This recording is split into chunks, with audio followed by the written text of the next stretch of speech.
কিচ্ছু চিন্তা করবেন না, গুরুমার দেওয়া বিধান আমি অক্ষরে অক্ষরে পালন করব মা।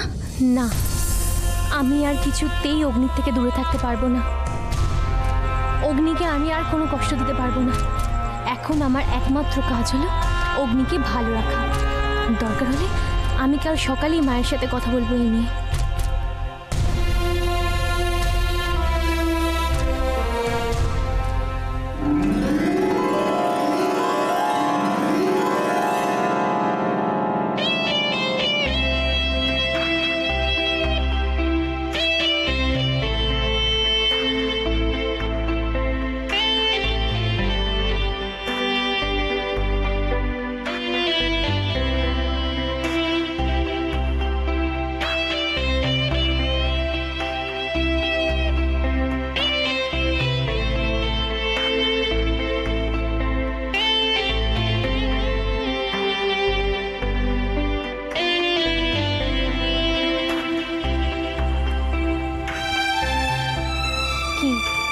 বললে না তো আমায় কেমন লাগছে?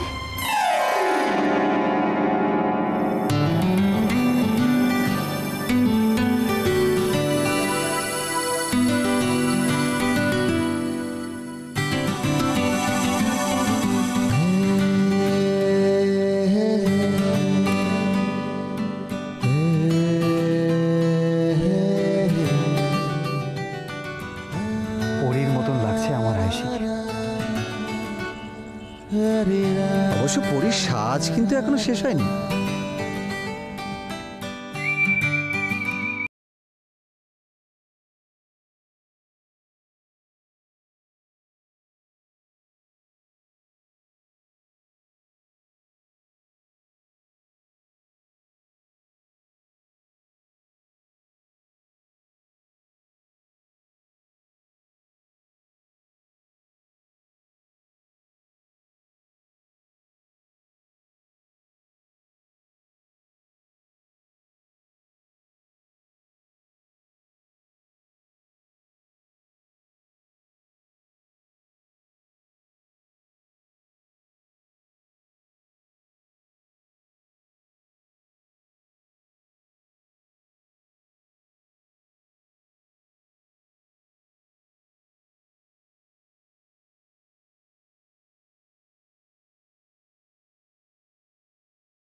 বলিস কি রে মা, তোর পুষি বুড্ঢাটাকে তো একেবারে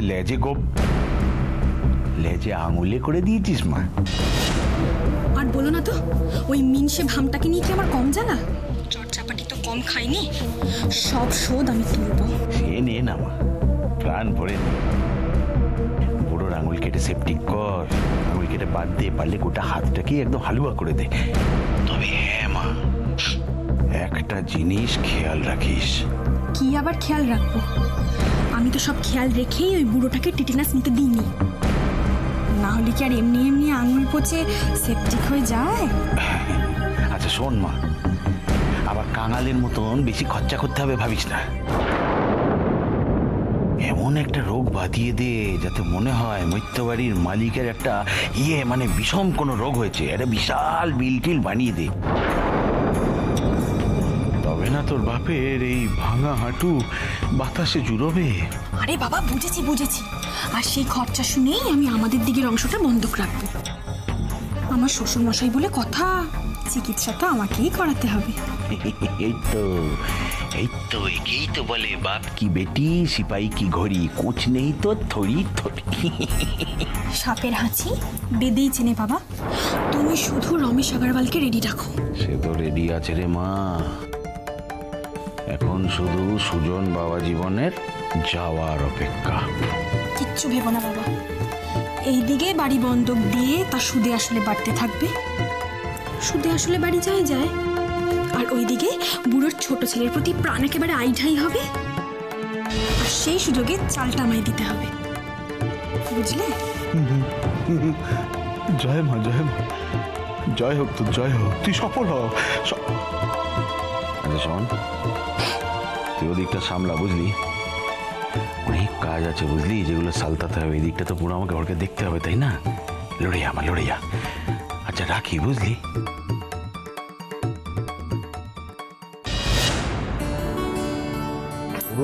আমার মনে হয় যে সেটা ব্যাপারে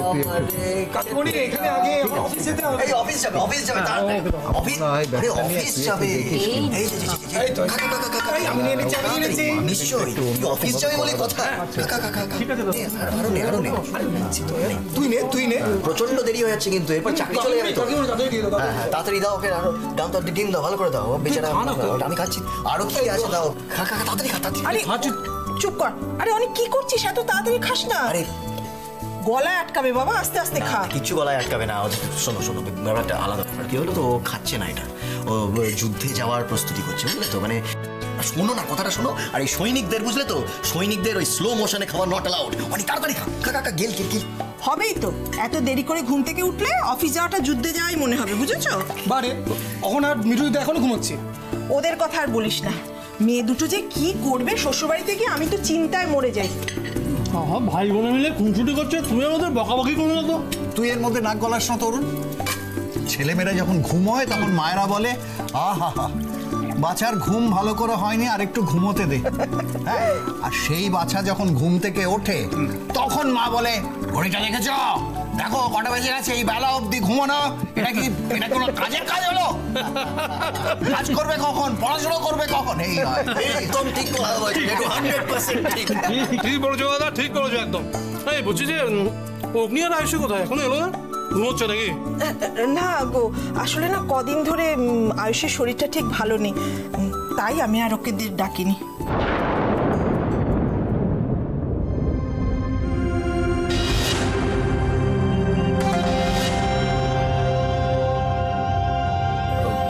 মা, আমি কি তাহলে একবার ডেকে নিয়ে আসবো? না, তোকে যেতে হবে না, আমি ভোলাকে পাঠাচ্ছি, খাবারটা নিয়ে ওদের ঘরে দিয়ে আসবে। ধর, আমি ভাবলাম কতদিন পরে সবাই একসাথে জমিয়ে বসে একটু ব্রেকফাস্ট করবো। আচ্ছা একটা কাজ করি, আমি বরং যাই, গিয়ে অ্যাটলিস্ট বৌদি কেমন আছে সেটা একবার জেনে আসি। হ্যাঁ, সেটা করি। আরে তুমি বসো, খাবার ছেড়ে উঠো না। তুমি তো জানোই খাবার ছেড়ে উঠলে আন্টি রাগ করে। আমি বরং দেখে আসছি শাহজাহান আর মুমতাজ কোথায় আছে। এক সেকেন্ড।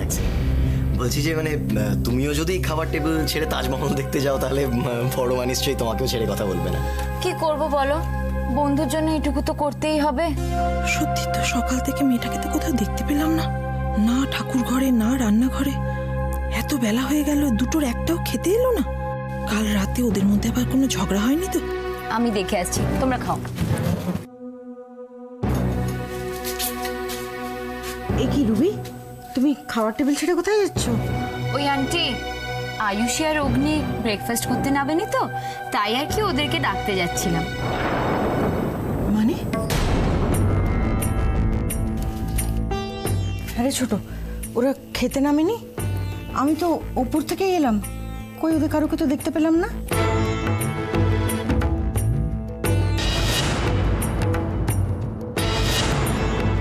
ও দিদি, তুমি বসে ব্রেকফাস্ট করো, আমি অগ্নি আর আয়ুষীকে ডেকে নিয়ে আসছি। আমি কি বললাম তুই শুনতে পেলি না ছোট? ওরা ওপরের ঘরে নেই। তাহলে হয়তো ঠাকুর ঘরে। আজ সকালে পুজো আমি করেছিলাম, নাকি তুই সেটাও ভুলে গেছিস? কি মুশকিল, আমি কিছুতেই একটা কথা বুঝতে পারছি না। অগ্নি বা আয়ুষী কেউ বাচ্চা নয় যে তার হারিয়ে যাবে, সে কোনো কাজে বেরিয়েছে। দেখো, অদ্ভুত কথা বলো। আজ অব্দি অগ্নি আমাকে না বলে বাড়ির বাইরে গেছে যে আজ যাবে। তাহলে আর কি, তুমি এবার সারা বাড়ি চিরুনি তল্লাশি শুরু করে দাও। হ্যাঁ, তাই করতে হবে। সকালবেলা যদি ছেলে বউকে বাড়িতে না খুঁজে পাওয়া যায়, তাহলে তাই করতে হবে। সকাল থেকে তো সত্যি দাদা সোনার বৌদিকে দেখতে পেলাম না রে। কোথায় গেছি বলতো ওরা? ফিরলে জেনে নিস। হ্যাঁ, তোর আর মেঘলার গা ঢাকা দিতে সুবিধা হবে। পান্টি তুই না ভোলা, ভোলা, ভোলা, আবার ভোলাকে কেন ডাকছো তুমি? আমি তো বললাম আমি ওকে বাজারে পাঠিয়েছি। তাছাড়া আমার কথা বিশ্বাস হলো না?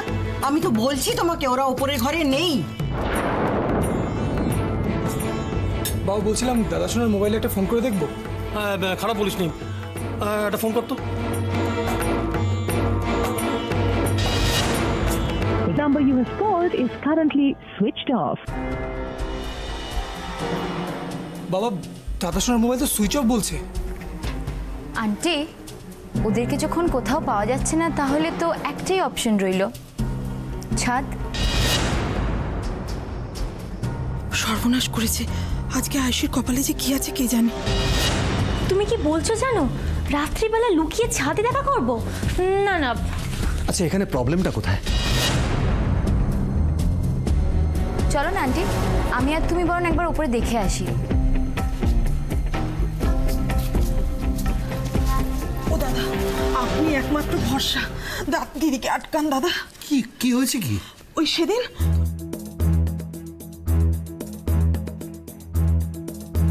মুশকিল, এগুলো তুমি আমাকে আগে বলনি কেন? হ্যাঁ, এখন আমি অঞ্জলিকে আটকাই কি করে? অঞ্জলি, অঞ্জলি দিদি, অঞ্জলি দিদি, অঞ্জলি, অঞ্জলি, অঞ্জলি, অঞ্জলি, অঞ্জলি, অঞ্জলি দাঁড়াও। কোথায় কোথায় যাচ্ছ তুমি? কিছুদিন আগে তোমার পায়ে চোট পেয়েছিলে তুমি। আরে এতগুলো সিঁড়ি ভেঙে ছাদে যাচ্ছ? আমি মনে হচ্ছে বান্টি আর অনিকে বলি ওরা ডেকে নিয়ে আসো। বান্টি, আঙ্কেল আপনি চিন্তা করবেন না, আন্টিকে আমি ধরে ধরে নিয়ে যাব। চলো আন্টি। হ্যাঁ গো দাদা, ও দিদি, দিদি গো শুনছো? তুমি যেও না, তোমার পায়ে ব্যথা লাগবে। ও দিদি,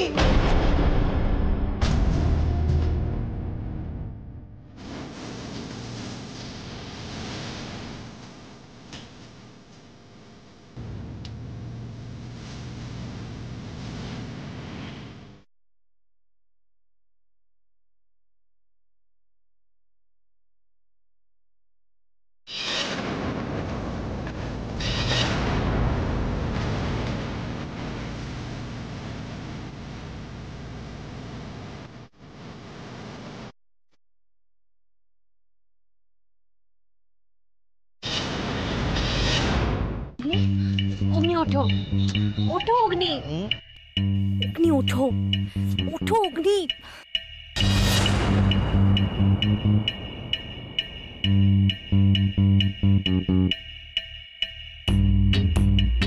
অগ্নি, অগ্নি ওঠো, অগ্নি ওঠো, অগ্নি ওঠো, ওঠো অগ্নি।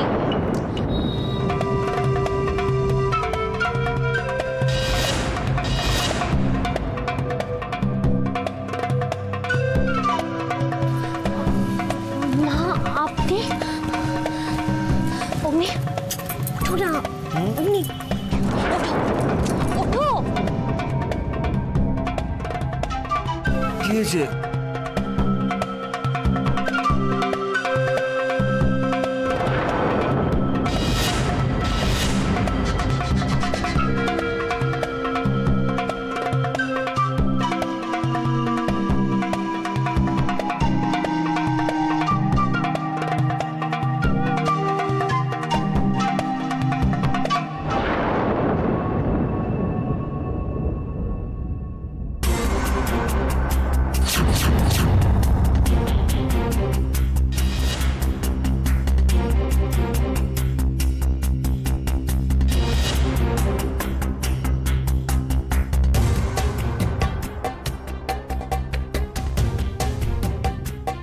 হয়ে গেল।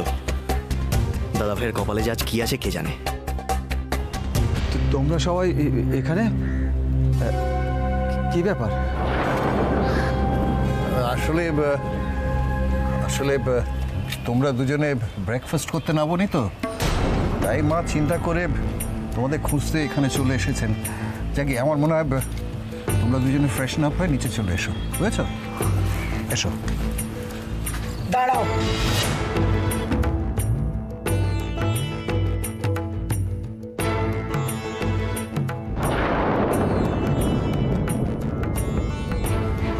শিবানী মায়ের কথা মেনে 6 মাসের জন্য তোমার অগ্নির থেকে দূরে থাকার কথা।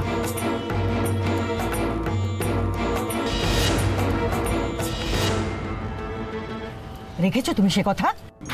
মা, মা আয়ুষীকে দোষ দেওয়ার আগে তুমি সত্যিটা আগে জানো। সত্যিটা কি অগ্নি? ওর যে কাজটা করার কথা ছিল ও করেনি, এটাই সত্যি। আর সেটা আমি দেখলাম। না মা, কাল যদি আয়ুষী আমার সঙ্গে না থাকতো তাহলে অনেক বড় ক্ষতি হতে পারত। সকালে হয়তো তুমি আমাকেই দেখতে পেতে না।